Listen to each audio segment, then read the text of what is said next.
जय सिया राम।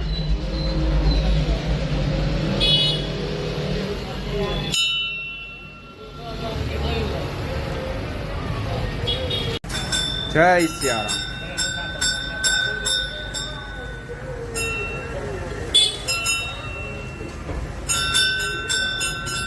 जय श्री राम। श्री मनोकामना सिद्ध हनुमान जी मंदिर महुआ आज रोज तारीख 12/10/2024 ना रोज बटुक भोजन राखेल है।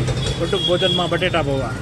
बटुक भोजन स्वर्गीय शंभुभाई अर्जणभाई पटेल तथा साकरबेन शंभुभाई पटेल सम्मानार्थे बटुक भोजन राखेल है। जय सिया राम।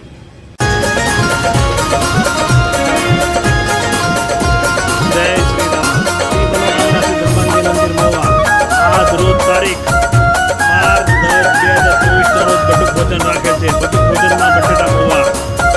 बटुक भोजन स्वर्गीय महला में आंगणो आंगणे में पालणो पालणे में झूल रयो अंजनी को लालणो।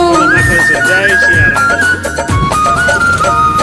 महला में आंगणो आंगणे में पालणो पालणे में झूल रयो अंजनी को लालणो। निजरा उतारा बार बार बधाई सारे भगताने। निजरा उतारा बार बार बधाई सारे भगताने। बधाई सारे भगताने बधाई सारे भगताने बधाई सारे भगताने बधाई सारे भगताने। अंजनी माँ की हुयो है लाल बधाई सारे भगताने।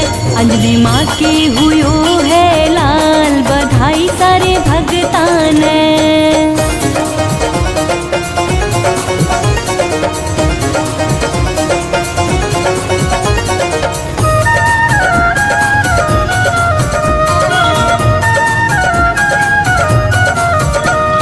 चालो जी चाला आपा अंजनी के चाला बालाजी नी रक्षा धुतकारो घाला।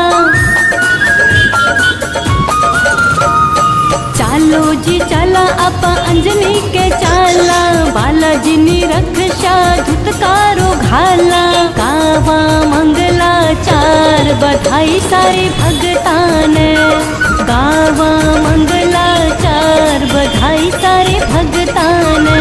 बधाई सारे भगताने बधाई सारे भगताने बधाई सारे भगताने बधाई सारे भगताने। अंजनी माँ की हुयो है लाल बधाई सारे भगताने। अंजनी माँ की हुयो है लाल बधाई सारे भगताने।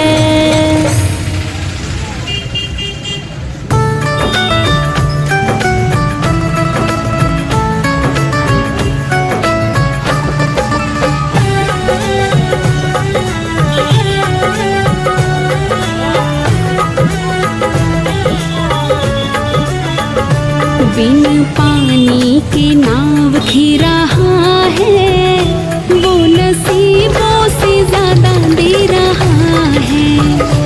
बिन पानी के नाव की रहा है वो नसीबों से ज्यादा दे रहा है। वो नसीबों से ज्यादा दे रहा है।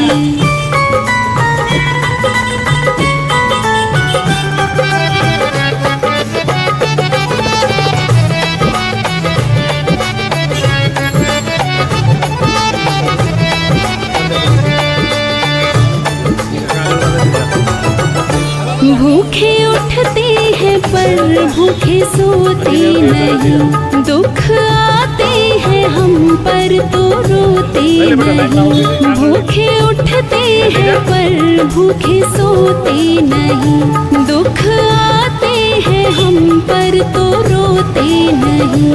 दिन रात खबर ले रहा है वो नसीबों से ज्यादा दे रहा है।